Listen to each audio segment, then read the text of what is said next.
세 번째 소설인데요. 세 번째는 염승숙 작가님의 프리 더 웨일이라는 소설이고 노태우 선생님께서 추천을 해주신 소설입니다.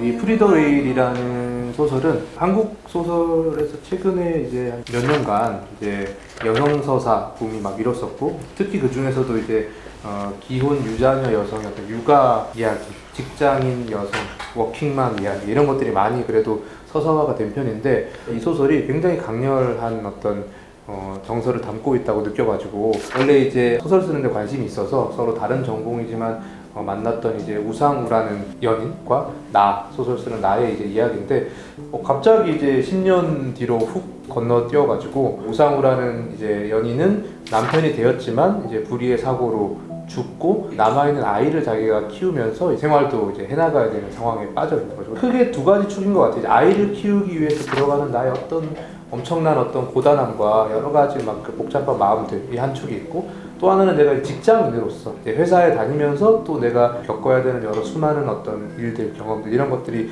병렬적으로 진행이 되는 것 같은데, 이제 어느 것 하나도 뭐 사실 만족스럽거나 행복하거나 즐거운 것은 없죠. 철저하게 의리될 수밖에 없는 또 입장이 있고, 직장 다니면서 또 당연히 이제 직원으로 또 불안정한 지위로 일을 하고 있으니까 또 거기에서 겪게 되는 여러 일들이 있는데, 그 과정에서 이제 이 사람이 굉장히 절망적으로 이 상황들을 대하고 있더라고요. 마지막 결론에 다다르면 이제 소설 같은 건 쓸 수 없을 것 같다. 그러니까 이런 세계라면. 왜냐하면 자기가 유일하게 기대고 있던 희망이나 낙관이 이제 우상우라는 연인을 통해서 지속되고 있었는데, 그것마저 이제 무너졌기 때문에 그냥 견디는 수밖에 없을 것 같다 정도로 끝나더라고요. 그래서 대체로 이제 여성 서사, 뭐 육아라든지 여성 문제를 다루는 소설들을 읽을 때 많은 사람들이 이제 아쉽다고 지적하는 지점이, 이제 다른 어떤 종류의 막 사회적인 문제들이 있는데 왜 이렇게 여성 이야기를 부각시키냐 라는 얘기들을 하는 사람들이 있거든요. 근데 이 소설이 그 여성들의 어떤 현실이 그렇게 단순하지만은 않다. 그러니까 여기는 이제 노동 문제가 또 굉장히 깊이 들어 있으면서도 여성들이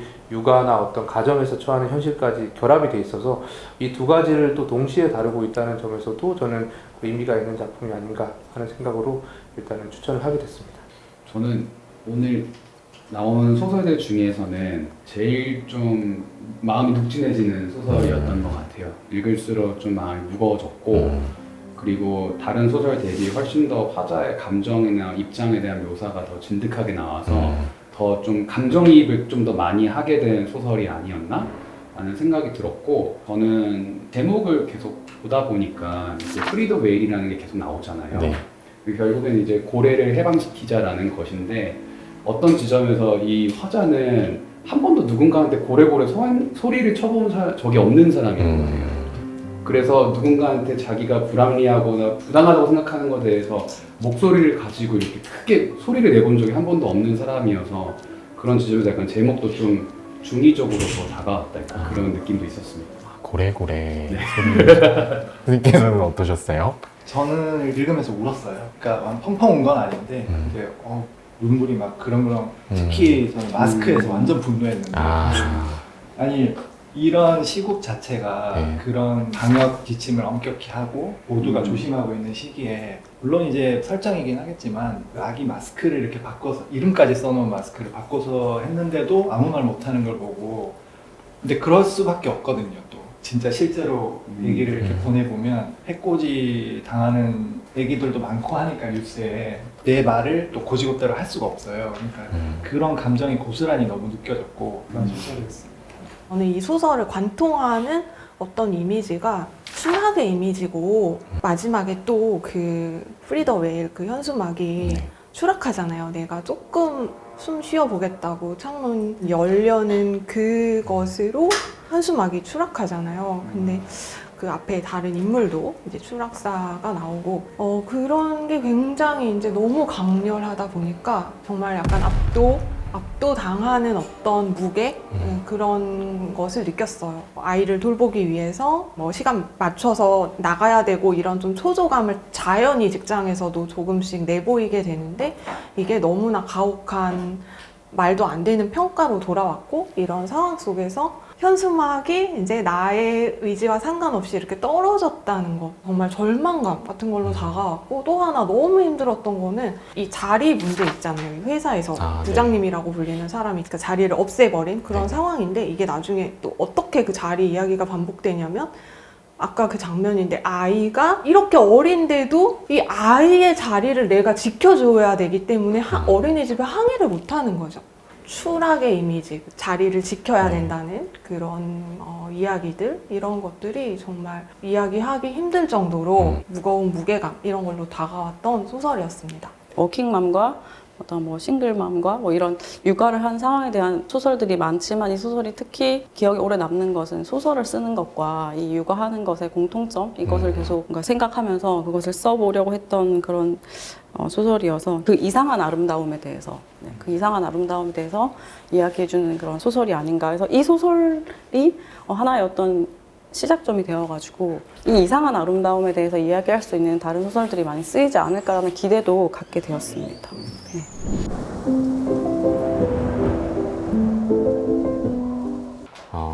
네 번째 소설인데요. 오정현 작가님의 도메스틱 헬퍼라는 작품이고, 안서연 선생님께서 추천을 해주셨지요. 극미래가 있고 원미래가 있어요. 그래서 2035년이 극미래고 300년 후가 또 있어요. 이 세 개는 시간차가 있는 평행 우주입니다. 그래서 서로 연결 통로가 있어요. 그게 이제 발견이 돼서 서로 오갈 수가 있고, 오가는 걸 지금 막아놨는데 유일하게 지금 오갈 수 있게 된 사람들이 이제 입주 가사 도우미를 할 수 있는 그 취업을 희망하는 사람들인 거예요. 주인공인 나도 이제 시간 이주 노동자로서 도메스틱 헬퍼를 하러 이제 와 있어요.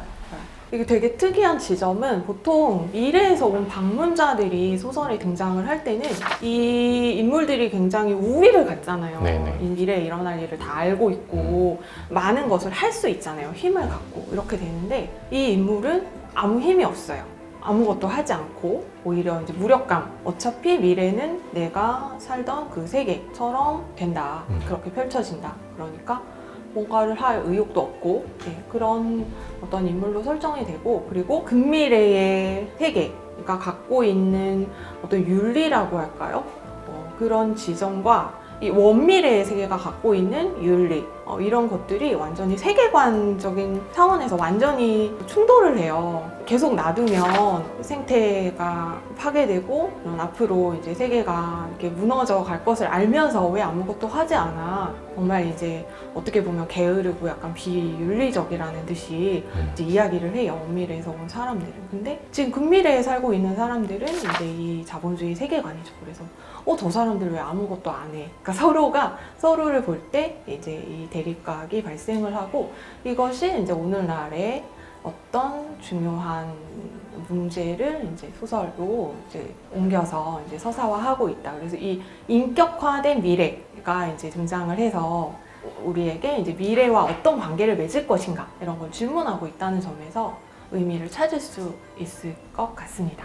네. 초반에 나오는 이 주인공인 미래라는 인물이 처음에는 약간 이주노동자 같은 느낌으로 약간 묘사가 되어서 다른 나라에서 온 사람이겠거니 정도로 예상하고 있었는데, 후반에서 나오는 그 근미래와 현재 설정이 탁 나오니까 오잉? 이게 이렇게 얘기가 된다고? 약간 거기서 약간 좀 새로운 지점이 있었고, 마치 미드 한 편을 보는 느낌으로 흥미롭게 읽었던 소설이었습니다. 네. 말씀해 주신 것처럼 이게 설정 자체가 되게 흥미롭긴 하잖아요. 근데 이게 또 현실적이기도 한 게, 트레이드 이야기가 나오는데 사실 어떤 교환이 이뤄질 때 비대칭적인 교환을 통해서 한쪽이 이득을 보잖아요. 근데 여기서도 보면 우리가 이 미래의 노동자의 가사 노동을 착취해서 지금 현재가 굴러가고 있잖아요. 그러면서 우리를 선조라고 표현하고 미래 저 사람들을 자손이라고 표현하는데, 사실 여기서 이제 기후 문제 이런 것들도 나오니까 우리가 사실 지금 어떻게 보면 미래에 살아가는 사람들의 어떤 자산들을 지금 당겨 쓰고 있는 거기도 하잖아요. 그런 식으로도 사실 이야기를 지금 현재에 비유해서 이야기도 해볼 수 있는 지점도 있는 것 같아요. 가사 노동의 외주화 같은 그런 것도 좀 이렇게 연결이 되는 지점 같아요. 배달 음식 같은 것도 굉장히 더 일반화되고 하면서 사실은 가사노동 같은 것들도 그렇게 되고 있는 수순인데 그렇게 기계화가 되거나 외주화가 된다고 해서 가사노동이 확 줄어들거나 이제 더 이상 그런 짐이 없어지는 게 아니잖아요. 그런 가사노동의 문제, 그리고 2035년에도 해결이 되지 않는다는 거죠. 300년까지 가도 이 우리의 상상력이라는 것이 미래를 이 정도까지밖에 생각할 수 없는 어떤,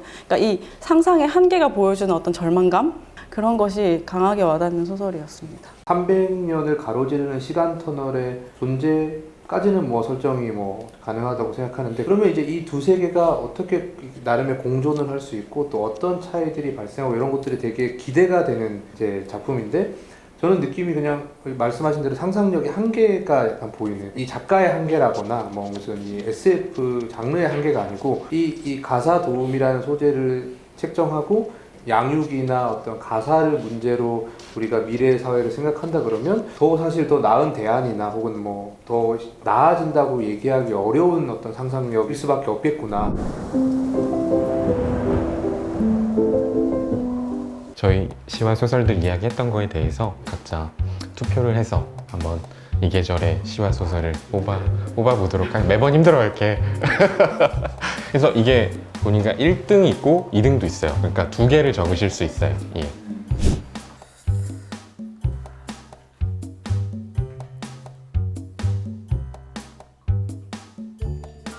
네, 투표가 끝났습니다. 두 분 선정위원께서 겨울의 시와 소설 발표를 해 주시죠. 네, 겨울의 시는 조혜은 시인님의 모래놀이. 축하드립니다. 축하드립니다.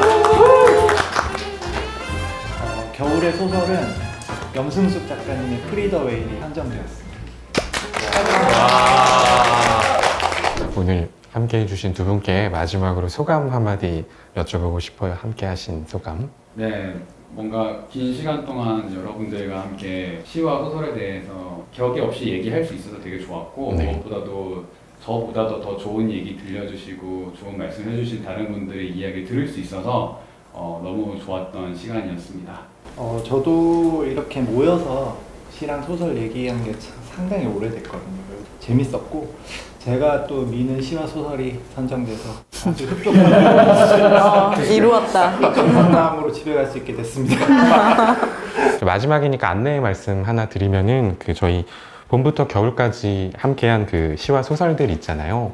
그걸 이제 작품 플러스 작가님들과 함께한 인터뷰를 모아서 저희가 단행본으로 엔솔로지 비슷하게 출간이 될 것 같아요. 한국 시와 소설의 모든 것을 담고 있지는 않지만 그럼에도 저희가 되게 자신 있게 추천드릴 수 있는 작품들이니까 최근에 발표되는 시와 소설들 좀 궁금하셨거나 좀 따라 읽기 버거웠거나 작가님들 중에 팬이 있으신 분들은 이렇게 물성을 가진 단행본으로 소장하실 수 있는 기회니까 그것도 많은 관심을 부탁드리도록 하겠습니다. 또 이렇게 단행본 많이 사랑해 주시면 저희가 그 단행본을 작가님들의 허락을 얻어서 도서 낙후 지역에 일부 수익금을 기부하는 방식으로도 계획을 하고 있으니까 많은 관심을 부탁드리겠습니다. 네, 그러면은 함께 해주신 두 분 선생님들, 그리고 1년 동안 함께 해주신 편집위원분들, 편집부 선생님들, 촬영하신 감독님들, 함께 해주신 작가님들 모두 너무너무 감사드립니다. 그럼 겨울의 시소는 여기서 마치도록 하겠습니다. 감사합니다. 감사합니다.